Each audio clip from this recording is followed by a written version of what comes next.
Yeah, చేనుకు మందు రైతుకు రోగం. చేనుకు మందు కొట్టే విషయంలో ఇగో ఈ పంటలపై చల్లేటువంటి పెస్టిసైడ్స్తో క్యాన్సర్లు, కిడ్నీ వైఫల్యాలు, రక్తహీనత వస్తున్నాయంట. సో అవి రైతులకే కాదు, కొట్టేటువంటి రైతులకే, పిచికారీ చేసే రైతులకే కాదు, ఆ తింటున్నటువంటి ప్రజలకు కూడా ఈ క్యాన్సరు, కిడ్నీ సంబంధించినటువంటి బలహీనత, రక్తహీనత కూడా వచ్చేటువంటి అవకాశాలు అయితే చాలా స్పష్టంగా కనబడతా ఉన్నాయి. ఇవి వివిధ దేశాల్లో వీటిని బ్యాన్ చేశారు, ఈ పెస్టిసైడ్స్ బ్యాన్ చేశారు. కానీ మన దేశంలో ఇంకా అలానే వాడుతా ఉన్న విషయం గమనించాలి. వైద్య సిలబస్లో లేని పెస్టిసైడ్ టాక్సికాలజీ ప్రభుత్వాలకు నివేదించడంలో పూర్తిగా విఫలం. 3 నిమిషాల లోపు ముగిసే ఓపీడీ పరీక్షలు, రోగ నిర్ధారణ లేక చనిపోతున్నటువంటి అన్నదాతలు, శ్రీలంక, కాలిఫోర్నియాల నమూనాలను మన దేశంలో అమలు చేసేది ఎప్పుడు అంటూ చూస్తా ఉన్నాం. సో చాలా దేశాల్లో ఈ పెస్టిసైడ్స్ ఏవైతే పిచికారీ చేయాలో వాటికి సంబంధించి బ్యాన్ చేశారు. దానివల్ల రైతులు అనేక రకాల రోగాల బారిన పడుతూ ఉన్నారు. వాటిని తిన్నటువంటి వాళ్ళు కూడా అనేక రకాల రోగాలు వస్తూ ఉన్నాయి. సో అలాంటి వాటిని వివిధ దేశాల్లో బ్యాన్ చేశారు, కానీ మన దేశంలో ఇంకా నడుస్తూనే ఉన్నది. సో మన దేశ గ్రామీణ ప్రయాణికం ఒక భయంకరమైనటువంటి నిశ్శబ్ద మహమ్మారి కొరలో చిక్కుంది.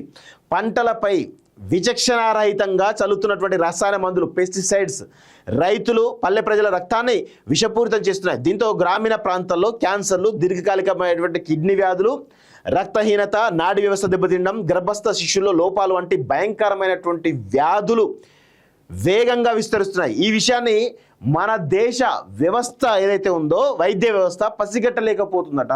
ఎంత దారుణమైనటువంటి పరిస్థితి అంటే మన దేశ వైద్య వ్యవస్థ అంతా కూడా కార్పొరేటైజ్ అయిపోయింది. వాళ్ళకు లక్షల డబ్బులు ఇస్తేనే పరిస్థితి ముందుకు పోయే అవకాశం కనబడుతుంది, లేకపోతే లేదు.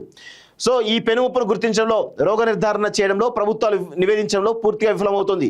పరిశోధన పత్రాల్లో స్పష్టంగా కనిపిస్తున్నటువంటి రసాయనాల ముప్పులు ఎవరైతే ఉన్నాయో ఆసుపత్రుల క్లినికల్ ప్రాక్టీస్లో మాత్రం లేకుండా పోతుంది.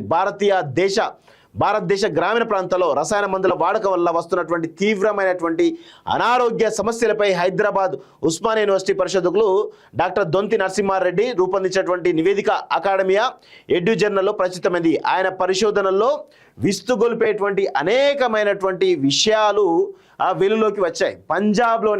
పంజాబ్లోని పండించే మాల్వా ప్రాంతాన్ని నేడు దేశం క్యాన్సర్ బెల్ట్గా పిలుస్తుంది. అక్కడ జాతీయ సగటు 1,80 మంది కంటే ఎక్కువగా ప్రతి 1,00,000 మందికి 136 మంది క్యాన్సర్ బారిన పడుతున్నారు.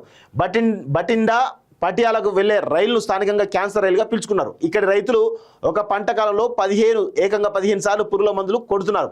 ఈ పురుగుల మందు పిచికారితో రైతుల DNA తీవ్రంగా దెబ్బతిన్నట్లు స్కూల్ ఆఫ్ పబ్లిక్ హెల్త్ పరిశోధనలో వెల్లడైంది అంటూ చాలా స్పష్టంగా కనబడుతోంది. సో పంజాబ్లో, అదేవిధంగా ఇటు కేరళలో, ఈ రకరకాల స్టేట్స్లో ఈ పెస్టిసైడ్స్ వాడకం వల్ల అనేక రకాల క్యాన్సర్ రోగాలు వస్తున్నట్టుగా చాలా స్పష్టంగా తెలుస్తోంది. సో దీనిలో వైద్య విద్య లోపాలు చాలా స్పష్టంగా కనబడుతుంది. దానిపైన కనీసం రీసెర్చ్ చేయాలన్నటువంటి సోయి కూడా లేకుండా పోయింది. సో ప్రభుత్వాలు దానిపైన ఈ రసాయనాల ఎరువులు, ఆ పెస్టిసైడ్స్ వాడకం వల్ల రైతులకు ఏం జరుగుతూ ఉంది, దాన్ని తింటున్నటువంటి ప్రజలకు ఏం జరుగుతూ ఉంది, ఆరోగ్య సమస్యలు ఏమొస్తున్నటువంటి ఒక దీర్ఘకాలికమైనటువంటి రీసెర్చ్ ఇప్పటివరకు జరగకపోవడం వల్ల విచ్చలవిడిగా పాపం ప్రజలందరూ, ముఖ్యంగా రైతులైతే క్యాన్సర్ బారిన పడి జీవితాలని కోల్పోతా ఉన్న విషయం చాలా స్పష్టంగా కనబడతా ఉంది.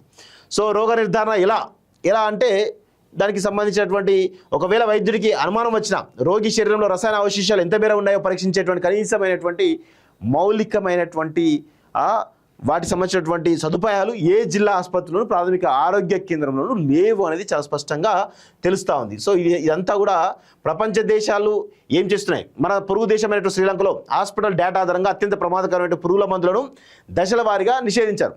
చిన్న కంట్రీ శ్రీలంక, అందులో నిషేధించారు. ఫలితంగా అక్కడ ఆత్మహత్యలు, రసాయన మరణాలు 20 ఏళ్లలో 70% తగ్గాయట. అమెరికాలోని కాలిఫోర్నియా రాష్ట్రంలో ఏదైనా రసాయన ఆరోగ్యం అనుమానం వస్తే ఏ వైద్యుడైనా 24 గంటలుగా స్థానిక ఆరోగ్యాధికారికి రిపోర్ట్ చేయడం చట్టరీత్యా తప్పనిసరి చేశారనేది.